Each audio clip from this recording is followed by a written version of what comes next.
好啊！唔知道大家有冇諗過自己心目中嘅理想家園係點樣嘅呢？而家就等我去帶大家去睇下幾位同學嘅理想家園係點樣嘅啦。Go！ 同學你好啊，我想問下呢，喺你心目中嘅理想家園係點㗎？我心目中嘅理想家園係每個人都可以共融咁生活。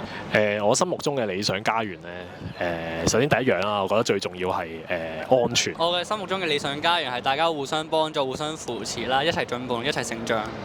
我覺得我嘅理想家園係一個會接受多啲嘅社會咯。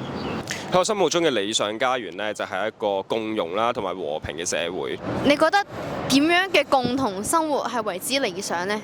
即係每個人可以就住對方一啲弱點去扶持，去幫手保住，用我哋長處去幫補其他人弱處。咁你覺得呢樣嘢可唔可以實現喺我哋而家呢個社會度㗎？我覺得都係可以，因為我哋有好多社福機構會做呢啲類似嘅行為。你啱啱所指嘅安全，可唔可以舉多啲例子去講下呢？我所講嘅安全，啱啱講啦，除咗我哋可能人身上面嗰啲安全之外咧，可能近年特別係新世代，網絡都係一個好重要嘅我哋需要留意嘅嘢啦。因為可能你成日都見到話又有電騙啊、網絡嘅騙案啊，咁呢啲都係我哋需要關注嘅安全嚟嘅。咁啊，呢個可能就要靠一啲嘅政府啊，同埋可能靠我哋一啲嘅教育去做啦。咁另外就可能。仲有我哋成日聽嘅，可能前幾年都會聽得多嘅，可能一啲嘅食品嘅安全啦。咁呢個又係靠啲監管啊等等嘅方法去幫手咯。可唔可以舉啲例子啊？如果我以學校嗰個方向為例子嘅話，就例如有同學有啲功課上面嘅唔識啦，其他同學會出手去幫助去解答難題啦。又或者温書嘅時候。即係你温書嘅時候，可能你喺圖書館温書，你唔一定次次都有老師或者其他即係嗰一科嘅阿 Sir 喺度噶嘛。咁變相嗰啲同學如果識嘅話，都可以幫手解答咯。你所指嘅接受多啲嘅社會係指邊種啊？可唔可以俾多啲例子？即係由其他國家移民過嚟嘅市民咯。哦，即係你係想就唔好有歧視呢樣嘢係咪啊？ Yeah。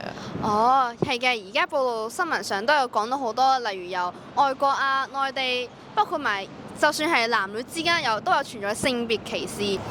咁我哋中國文化都有講就係惻隱之心啦。咁其實惻隱之心就係我哋人皆有之，每個人都有嘅。咁意思就係話，其實當我哋見到，譬如話我哋喺車廂度啦，見到有一個大肚婆或者係有一啲需要幫助老人家嘅時候，其實你會唔會主動去讓座俾佢呢？其實呢一個就都係我哋本身其實與生俱來已經有呢一個惻隱之心，就係我哋見到有需要幫助嘅人嘅時候呢，其實我哋都會去願意伸出援手。